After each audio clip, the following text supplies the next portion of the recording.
E aí, marombeiros de plantão, bem-vindos ao canal Marombas da Bioquímica. E no vídeo de hoje vamos estudar as diferenças entre as fibras musculares brancas e vermelhas, seguindo critérios citológicos e bioquímicos.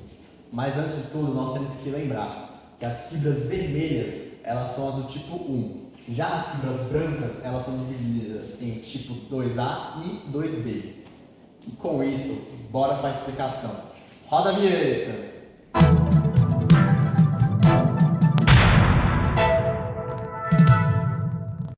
E aí, meus queridos marombinhos, eu espero que vocês estejam bem, porque eu tô ótimo.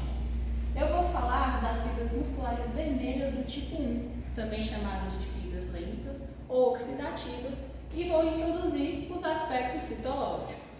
Fica ligado, hein? Com relação à cor dessa fibra, ela é vermelha escura, claramente devido à mioglobina e à quantidade de capilares. A mioglobina é em alta, ela está bem concentrada nesse tipo de fibra. Os capilares são numerosos, têm muitas mitocôndrias, elas são em grande quantidade, são grandes. O diâmetro dessas fibras geralmente é pequeno e ainda tem um tamanho também pequeno, comparado aos outros tipos de fibras do tipo 2. Agora me segue aqui, que eu vou falar agora dos aspectos relacionados à bioquímica. Dos aspectos bioquímicos da parte da fibra do tipo 1, temos que a via preponderante é a fosforilação oxidativa, ou seja, na presença de oxigênio. A velocidade de contração é lenta, a resistência à fadiga é muito alta. A reserva energética principal são os triglicerídeos intramusculares. A produção de lactato é baixa, muito baixa. Por quê? Geralmente esse composto ele ocorre na glicólise anaeróbica. Continua comigo que eu vou falar das enzimas que atuam. Das enzimas que atuam tanto nas fibras do tipo 1 quanto nas próximas fibras que vamos falar, está a citrato-sintase, CS, que ela se relaciona com a catalisação da primeira reação no ciclo de Krebs e na capacidade oxidativa da mitocôndria. A segunda enzima é a succionato desidrogenase, a SDH. Ela converte o succionato em fumarato no ciclo de Krebs e também se relaciona com a atividade aeróbica. A terceira enzima é a lactato desidrogenase, a LDH. Ela catalisa as conversões do piruvato e do lactato e também está relacionada com a glicólise anaeróbica e na rápida produção do ATP. A quarta enzima é a glicogênio fosforilase. Ela tem a função de quebrar o glicogênio em glicose e a liberação da glicose na glicólise anaeróbica. A última enzima é a ATPase miofibrilar. Ela tem a função de quebrar o ATP para fornecer energia na contração. As fibras do tipo 1, que são as vermelhas, têm elevado CS, elevado SDH, baixo LDH, baixo glicogênio fosforilase e lenta ação da ATPase. Agora nós vamos falar das fibras brancas. E aí, bioquímicos de plantão, vamos dar continuidade ao assunto das fibras musculares. Dessa vez vamos falar das brancas, que são divididas em 2A e 2B. Primeiramente vamos falar da 2B, que elas também possuem o nome de glicolíticas ou rápidas. Nos aspectos citológicos, nós temos que ela tem uma coloração mais branca, por possuir uma baixa concentração de mioglobina e poucos capilares. Suas mitocôndrias são poucas e pequenas, já o seu diâmetro é maior e o tamanho é grande, em comparação às fibras musculares vermelhas. Agora, vem comigo que a gente vai falar da parte bioquímica. Beleza, rapaziada? Agora vamos falar dos aspectos bioquímicos. Sua via preponderante é a glicólise anaeróbica. Já a velocidade de contração ela é muito rápida e a resistência à fadiga é baixa. Sua reserva energética principal é o glicogênio e a produção de lactato é alta, ao contrário do que ocorre nas fibras vermelhas. Outra coisa que é ao contrário é a reação das enzimas, onde o CS ele é baixo, o SDH também é baixo, o LDH ele é alto, o glicogênio fosforilase ele é muito alto, tipo um professor nosso, e a ação da ATPase ela é rápida. Agora vem comigo que eu vou falar sobre a outra tipo de fibra branca. Beleza, rapaziada? Agora falaremos das fibras musculares brancas do tipo 2A. Temos que ter em mente que elas são um nível intermediário entre A1 e A2B. Primeiramente, nos aspectos citológicos, nós temos que ela tem uma cor vermelho claro. Sua mioglobina é moderada e os capilares são numerosos. Já as suas mitocôndrias, elas também são moderadas.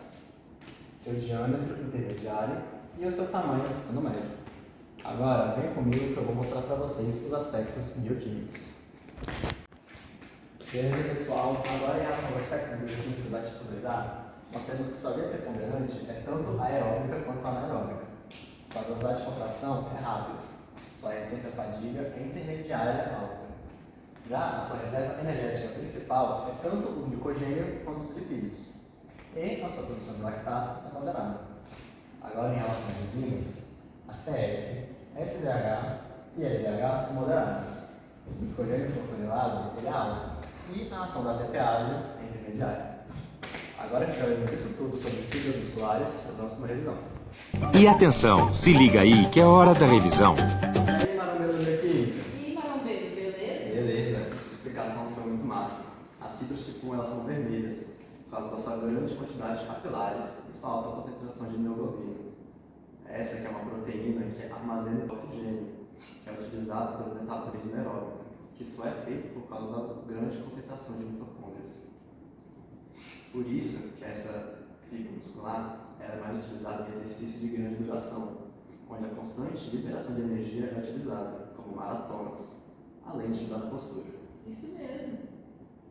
Nossa, bioquímico, também vi sua explicação.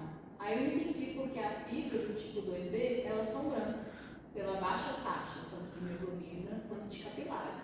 E eu entendi também que o metabolismo dela geralmente é anaeróbico, não tem tanta presença de oxigênio. E a gente tem que colocar realmente energia de forma mais rápida.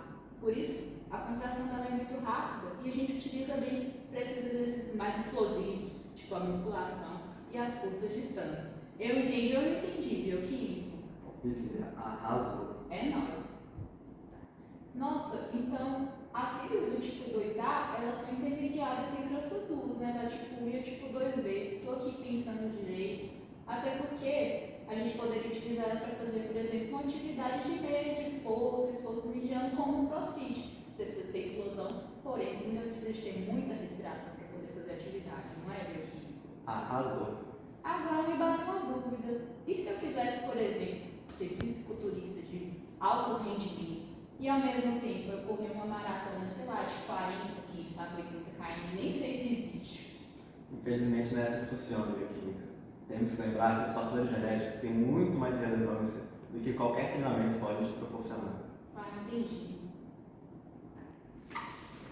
Agora, fiquem no canal com a explicação da Dani, Dani Dino, a maior marombeira desse canal. que vai explicar para vocês sobre a ressíntese da ATP pela fosfocreatina. É com você, Dani. Bom dia, boa tarde, boa noite, boa madrugada para quem está nos assistindo. Vou falar sobre a questão do ATP, que é utilizado no nosso corpo, sendo esse convertido em ADP, energia e um fosfato inorgânico. Esses três são uma reserva para futuros usos do corpo, que um dos principais é a ressíntese de ATP pela fosfocreatina, também dito sistema fosfagínico.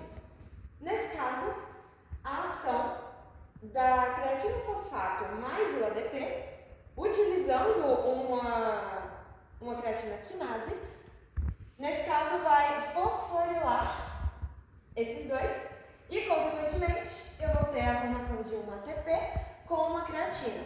A creatina, nesse caso, vai ser utilizada como reserva do músculo, especificamente para a contração muscular.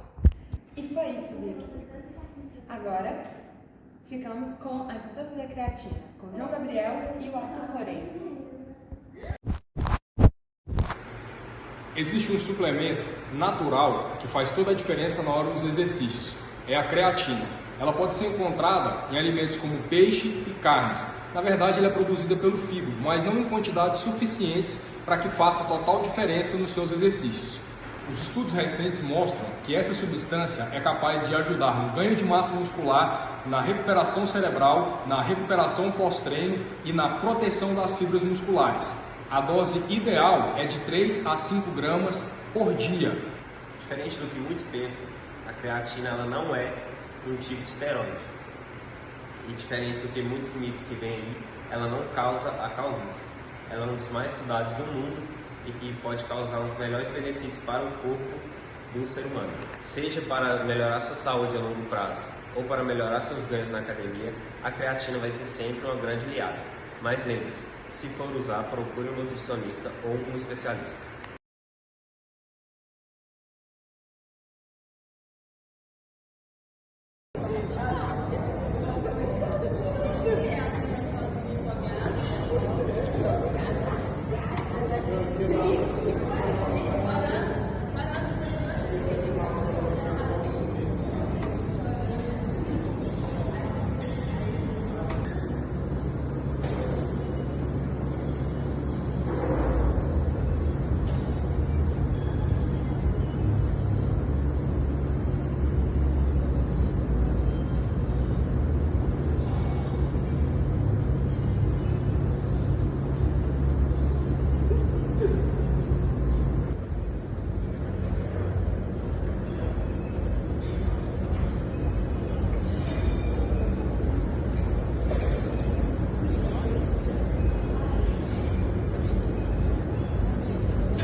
São as fibras que elas utilizam o glicogênio mais o oxigênio para gerar a energia. Normalmente esportes como uma corrida de 400 metros, 800 metros rasos, uma natação com um pouquinho mais de duração, mas não uma natação de 1 hora, a gente utiliza esse tipo de fibra. Então é um tipo de fibra que ela tem uma contração rápida, mas não é uma explosão, onde exige ali uma energia tão rápida ali para ser fornecida. Já tem as fibras do tipo 2B, que são as fibras brancas. Normalmente, exatamente essa é a fibra onde a gente exige a explosão. Por exemplo, levantamento de peso, um agachamento, um supino, uma corrida de 100 metros rasos, por exemplo, o Usain Bolt. Ele provavelmente deve ter a maior quantidade de fibras do tipo 2B.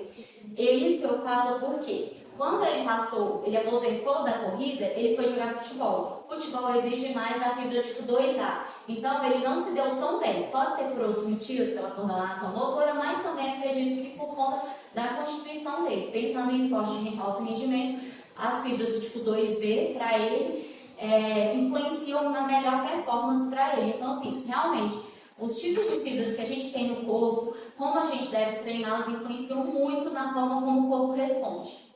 Certo, maravilha.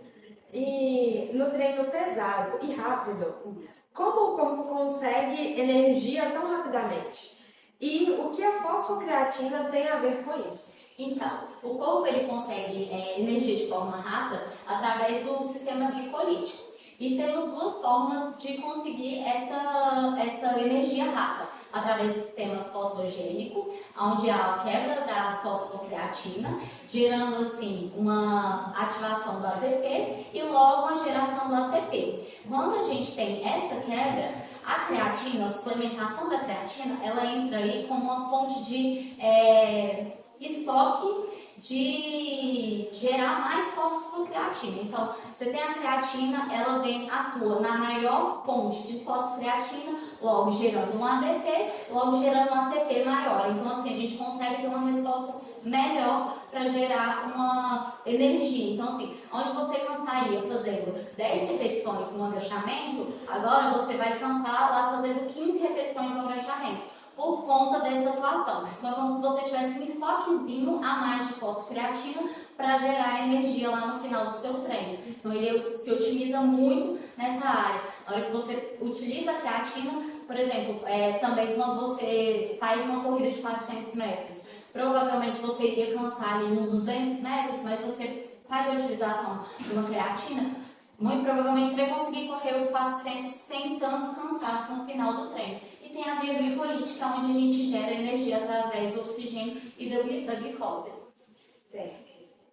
E com o tempo de treino, as fibras musculares mudam e conseguimos fazer essas fibras ficarem mais resistentes? Sim, com o tempo de treino, a gente treinando treinos com aspecto, pensando mais no tipo de fibra tipo 1, a gente consegue sim aumentar a resistência dessas fibras, conseguir que a gente consiga fazer treinos que exigem mais da fibra tipo 2 melhores. Que seria, que a gente comenta normalmente aqui na musculação, é que faz o treino de musculação, mas também prioriza o cardio, porque o cardio vai influenciar na hora que você for treinar. Por quê? O cardio ele vai te ajudar com que você tenha maior resistência durante a musculação.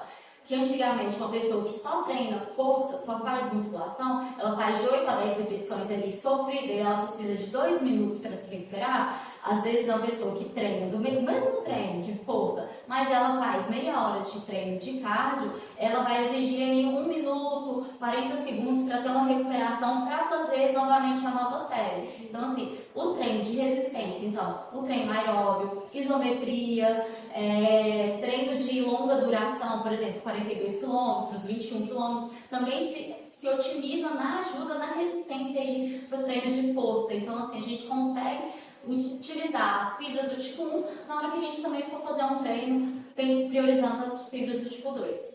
Certo. E qual é a diferença entre os músculos usados em explosões rápidas e os usados em exercícios mais longos? Igual eu comentei anteriormente, os exercícios que exigem maior explosão, a gente utiliza mais fibras do tipo 2, aí pode variar entre tipo 2A, tipo 2B, mas isso, normalmente as duas delas se combinam. Quando a gente, igual eu comentei anteriormente, a gente começa fazendo um sprint de 400 metros. A gente começa com a tipo 1, e aí depois, tipo 1 não, tipo 2, e aí tipo 2A, e depois a gente passa para tipo 2. Não tem problema, nosso corpo ele faz essa variação, mas a maior exigência é da tipo 2. E no treino de força, tipo 2. Aí já um exercício de longa duração, por exemplo, uma corrida de 10 km, 21, 42, a exigência maior da fibra do tipo 1. E aí sim, realmente ela que domina durante esses movimentos. Ok. E